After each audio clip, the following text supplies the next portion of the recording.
there you go. It has started writing the YouTube transcript API, which is production standard, using my locally hosted large language model. If you are a programmer who wants to write better code, or a business owner who wants to make your developer or internal development team empowered enough to write code efficiently with the help of AI and using locally hosted large language models for absolutely free, as well as without any risk or headache of leaking out your intellectual property such as internal code base to third-party AI service provider such as OpenAI or GitHub Copilot, then this video is for you. Hi, my name is Abhijit. You are watching Know Together, where I try to simplify latest tech and innovation for your future and your business.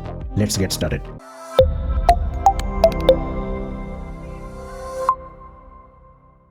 You must know by this time that a person or a programmer who have access to AI utilities and who can use AI tools efficiently can easily replace a better and experienced developers probably in few months or years to come. However, by working with different businesses and talking with them, I could sense that there is still fear within multiple medium to large businesses to use these AI tools, especially for their internal code base. And the fear is justified because often businesses have internal code base that have logic or very sensitive information or sometimes very sensitive business data that cannot go to the public domain. Leaking out this information could cost the businesses a hefty price in terms of regulatory compliance breach or reputational damage. And as a result, their internal development team are still not empowered enough to use different AI tools for their code improvements.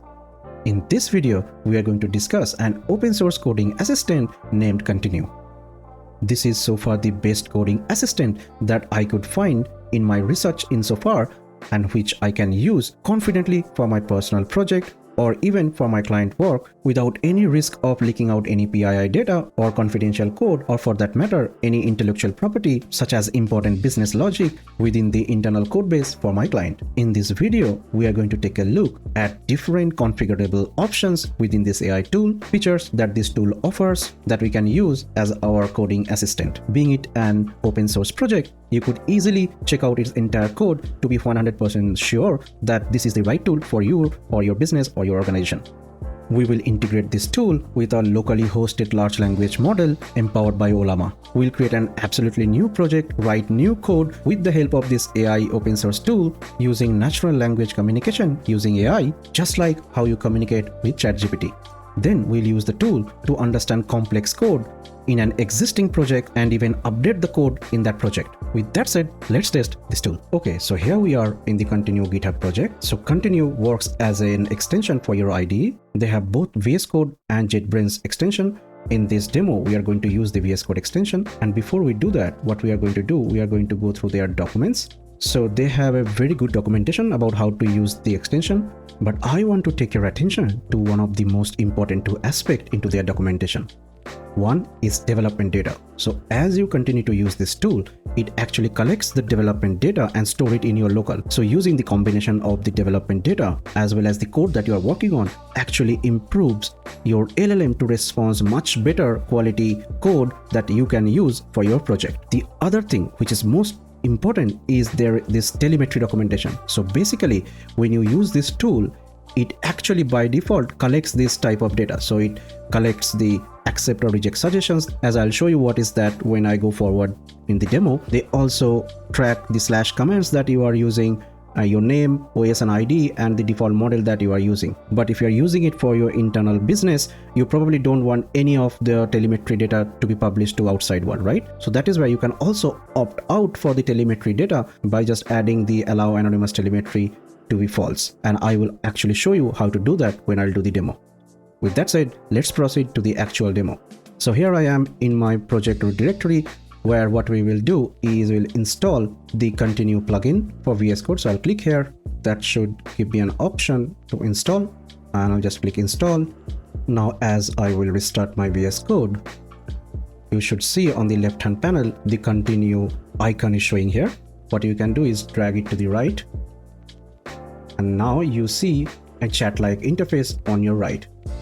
Now by default, it comes with these 4 options: GPT-4, Gemini Pro, Code Llama, and 70 billion of Code Llama. But we are not going to use any of those. Instead, what we are going to do is we'll just open another terminal here and we'll enable our WSL so that we can start our Ollama, because we are going to use this Copilot using our locally hosted large language model. Remember, we don't want any of our code to go to public domain, right? So let's just see that I have Ollama running. And just to ensure what all model I have, I can see I have DeepSeek Coder running in my local. So for this demo purpose, we are going to use the DeepSeek Coder 7 billion parameter, because that is best for any kind of coding task that you want to do. Now, what we have to do is just click settings icon, and then you will see this config.json. Now you can add manually the config to connect to this Ollama instance, or there is a better way of just click this plus button, and here you will see all the list of model that they support out of the box. Now, if you're using LM Studio, you can click LM Studio. That will add a JSON file here. If you want to use a third-party service provider like Replicate, or if you want to just use specific models, you can click here and you can select one model from here. As I am going to use the DeepSeek Coder model, I'm going to click it there. And you see this has added this particular JSON file here. But for us, we are going to use DeepSeek Coder 6.7 billion. So I'm just going to change it and add the config there. So this is basically saying that I'm going to use DeepSeek Coder 6.7 billion parameter, and my API base is localhost 11434. You can add any other model from the list or even beyond the list just by updating the model and the provider here. Now I will select DeepSeek Coder 7 billion, and we will first test to create a completely new project and see how it works. So what we will do, we'll create a new folder and we'll name it, let's say, YouTube Transcript API. So we are going to create a YouTube Transcript API where a user can call the API, provide the YouTube URL, both long form or short form, or even the video ID, and the API should be able to return the transcript. Very simple. Let's try that out. So what I'm going to do is add main.py here. Now you see there is an option here. So you can use Control-Shift-L or Command-Shift-L if you're in Mac, and you get this prompt where you can define what you want to generate, and it can generate the code from here instead of using this chat window on the right side. So what I'll do, I will write a detailed description here.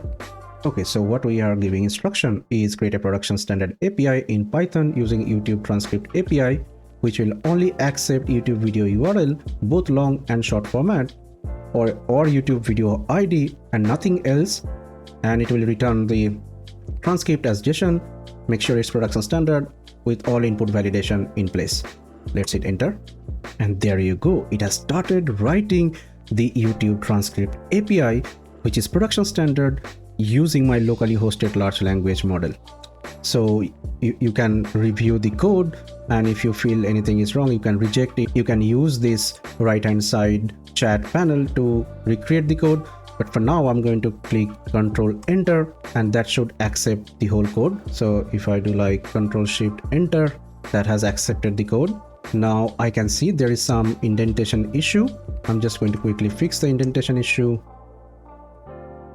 And now I think my code is ready. It is doing all the input validation that you can see using pattern matching and everything. We'll create another file here called requirements.txt.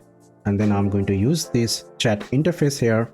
And in the chat interface, you can see there are different options that you can access just by typing @ here.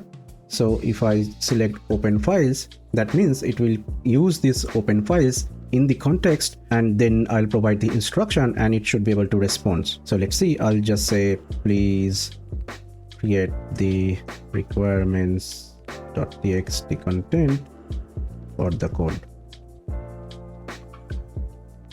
There you go, it has created. So I'm just going to click this play button. I have removed the versions so that it can install the latest code, save it, create a conda environment. Oh, by the way, you can actually chat with this interface and get all these steps. But as I know already, I'm just going to create it. So I'll just say YT Python equal to 3.11. Then I'm going to activate the environment. I'm going to install the requirements. There you go, it has installed everything. And then I'm going to run the Python files. So Python main.py, and my API has started. So again, I'm going to use this interface and I'm going to say, please help me test the API, create a call request for me. Okay, so it has created the call for me. I'm going to copy this, click import, paste it there, and there you go. Now in the URL, I am going to use one of my video URL and hit send. And now you can see the transcripts are coming with the timestamp. As a next step, let's say I don't want the duration of the transcript, I need the whole transcript, for example. So what we can do is we can update the code by, let's say, just selecting it and hit Ctrl M. That will only take the selected code in the context, and then I will say I want the transcript to be returned in the JSON as long text without any duration details, let's say. And now it has created a new code. If I just click here, it should be able to do a git diff kind of thing, and it should be able to point me where I have to change. So my code is ready. Just save it. It has restarted, and then if I hit send, now you see I am getting the entire transcript as one single long text. And this is how you can use this utility to even edit code for your existing code base. And now I'm going to show you how you can turn off the telemetry settings that I was discussing earlier. So for that, what you have to do is come back to the extension tab and then click this settings button and go to extension settings. And there you will see these options. You can just disable this, and that will disable this telemetry for this utility, and in a way you can use this tool for your business. Okay, so as the next, what we are going to do, we are going to use this utility for our existing project. So in my previous video, I have created an OpenGPT custom tool. Now I'll go to that particular code and I'm going to ask, I'm just going to, let's say, select a specific section, select Ctrl M, and then I'm going to ask, please explain me the code. So if you are new to Python or new to any of the complex code, let's say you have cloned a Git repository, you wanted to understand the code, you can definitely use this utility to understand the code in a better way. And as you can see, it has explained line by line each of the module that I'm trying to import here, what it does, why I have imported it, and everything. Now let's say I want to edit this Python code. So what we have done in the previous video is we have executed this API, but we haven't provided any of the arguments in the API calling. So if you see this trending API, there was no body that we were sending. Now let's say if I want to update this tool to call the API but with body right now. So I'm going to again select the whole piece of the code, and this time I'm going to create Ctrl-Shift-L, and I'm going to say update the code accordingly. Now as you can see, it has tried to import a few statements. I think I'm going to just select this because I have selected the wrong part. So I'm going to reject this. Instead, I'm going to import that statement here. Yeah, I'll accept this part. Just don't need this respond.json. Accept this and accept this and accept this. So now if you see, the change that it has done is it has added the JSON as the body, and that contains trending topic details. Now if you see, this time it has updated the trending topic details input class, which we have kept blank in our previous video. By the way, if you're seeing this video for the first time, you should see my previous video. I'll attach the link in the description to understand in a more better way. So what we have done in the previous video, we have called this API without any input parameter in the JSON. We have explained that in the trending topic details input, we can actually do all the input validation while calling API with inputs, and that's what it is doing here. So it has updated the code with the 3 input parameters like the topic, start date and end date, and accordingly it has also changed the trending titles query run method, which is in turn calling the API wrapper to call the API. Now that is interesting because now it is able to update an existing project code just by looking at the code. and loading it in its context. I hope this all makes sense to you. However, if you are still not sure about what we did in this section, you can definitely check out my previous video that will give you an idea about what exactly we have done in this part of this demo. So that was the simple demonstration of this utility, how you can use it in your own project or for your business using completely locally hosted large language model for absolutely free without any worry of any data leaks or anything else. Please let me know how you are going to use the tool in the comment box. Now, I generally bring this kind of videos regularly, so to get more such informational video, please subscribe to the channel. If you haven't done already, stay tuned, take care, and I'll see you in the next one. Bye.